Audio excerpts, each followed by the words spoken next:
China in the new Hoi4 DLC is bad. Really bad. But I've already discovered a path in the Chinese focus tree that not only fixes China, but completely breaks it. Oh, shit.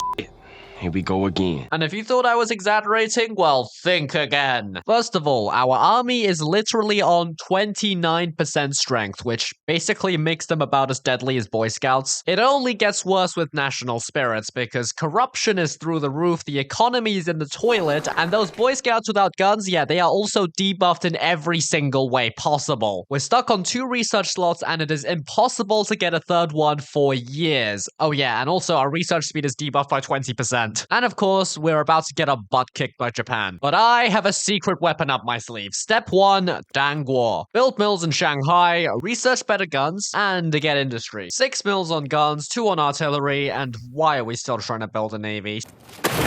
5 speed, go. After Dangguo is completed, I'm going to prepare for a change in leadership. And after this is done, we have unlocked the single focus that completely breaks China, unlocking decisions to essentially delay the war with Japan indefinitely. Yep, dealing with Japan is as easy as just clicking a few decisions. We do have to give the Japanese concessions in order for peace. What concessions, you ask? There are essentially 3 types of concessions we can give Japan. Docking rights and airfield rights, which we can only do once for 60 days each. Giving up territory, which gives us 180 days. And finally, the most broken one of all, resource rights, which gives us 120 days. Now, giving Japan resource rights might actually sound pretty bad, considering we don't have very many resources ourselves due to the 9 Power Treaty. However, this 120-day bonus is the same across all states. And there are some states that don't exactly have a lot of resources. For example, if you go over here and look at Guizhou, this state has a grand total of 4 pieces of coal, yet it still gives, you guessed it, the same 120-day bonus, which means we can literally give Japan 4 coal for 120 days of peace. I think you're seeing why this is broken. We have a countdown for the looming crisis, which is when Japan will declare war on me. As long as I make sure this timer does not hit 0, me and Japan are basically best friends. I mean, who would have thought that all it took for Japan and China to be best friends was 4 pieces of coal? With Japan no longer about to invade us because of our insanely generous offer of 4 pieces of coal, it is time for us to reunify our country. Slight problem though, going down our focus tree requires Chiang Kai-shek to no longer be our country leader, which means there is only one option. Goodbye, my lover. Through our focus tree, all warlords except for Communist China and Xinjiang have joined our faction, unlocking decisions to puppet the warlords with faction influence and political power. It is possible to unite China by doing this, however, integrating your puppets takes absolutely forever, so I have a better idea. This focus only gives war goals against warlords that have not joined our faction, and unfortunately most of them have joined our faction, so we don't get war goals against them, unless... Okay, I actually can't kick these warlords from the faction right now because there is a faction rule preventing us, but as faction leader, I can change the rules. All I need is 1 faction initiative, which is easily done by completing one of these faction goals. This one requires us to train divisions. Now, our starting template is complete garbage, so let's add a few more infantry battalions and train up a bunch of these. Divisions deployed, faction initiative acquired, and now we can go and change the rules, and if we go back to the warlord menu... You.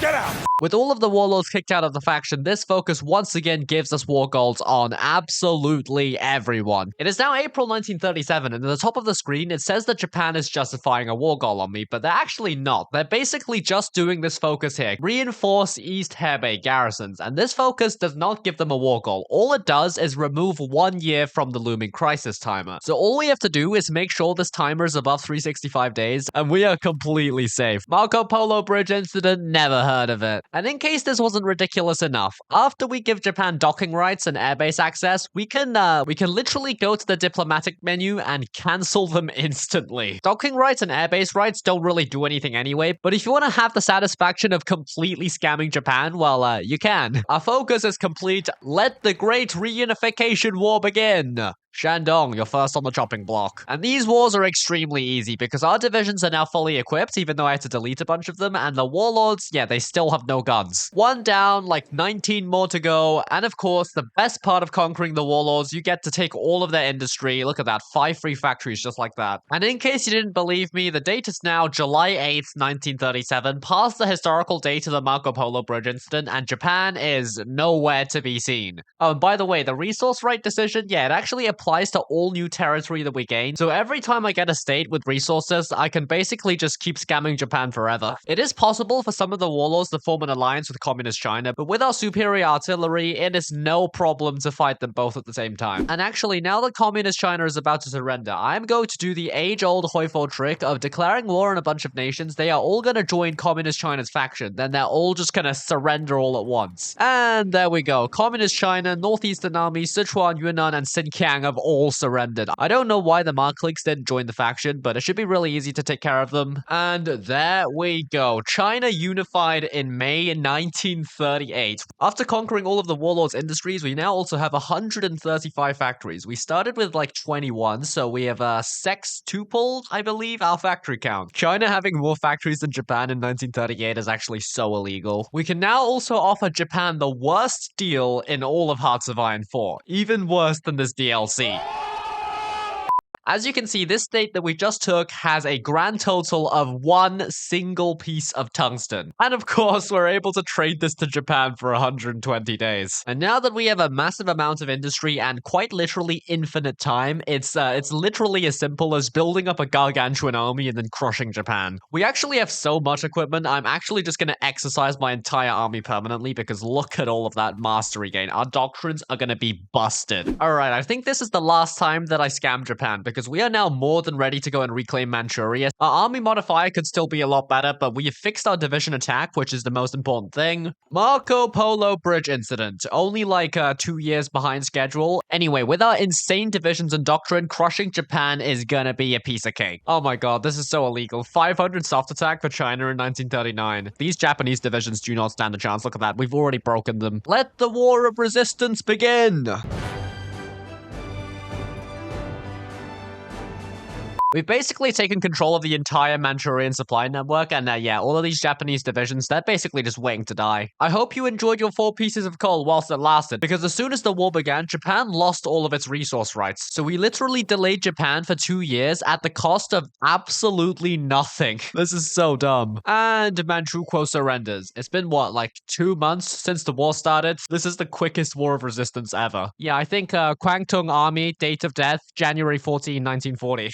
Now also taken the final ports in Korea, and I think it's safe to say that we've won. And there we have it. Japan offers peace. War of Resistance won in just 4 months. Final casualties, 75k versus 1.6 million. February 1940, China is already united. Japan defeated. We have 202 factories, and for reference, the UK only has like 183, so honestly so insane. Tibet, you are next. There we go. Annex. But wait, we're not done. I'm gonna do a little joint invasion of the Soviet Union with the Germans, but let's go and get some collabs first, because invading the Soviets from Siberia is going to be absolutely miserable. It has taken 5.5 years, and we are finally about to get our 3rd research slot. That's right, this whole time that I've been reunifying China, building a massive army, defeating Japan, I have only had 2 research slots. Probably our only weakness at this point, because everything else about this playthrough has been completely broken. Germany is struggling, to use the understatement of the century, so it looks like I'm gonna have to carry this war. Off we go. Conquest of Mongolia. On hindsight, it was probably a terrible idea to invade Siberia during the winter because, oh my god, minus 70% movement speed. Yeah, this division is not going anywhere. You know, I don't think Germany could be more useless even if it tried, because look at this. We've basically taken all of Central Asia, and guess where Germany is? Yeah, that's right. Still on the Polish border. Mr. Schmittler has become as incompetent as Mr. Tortellini by this point. We've officially gone through Siberia to reach the Urals and take Chelyabinsk. Supply has been a nightmare, let me tell you. And you want to know where Germany is?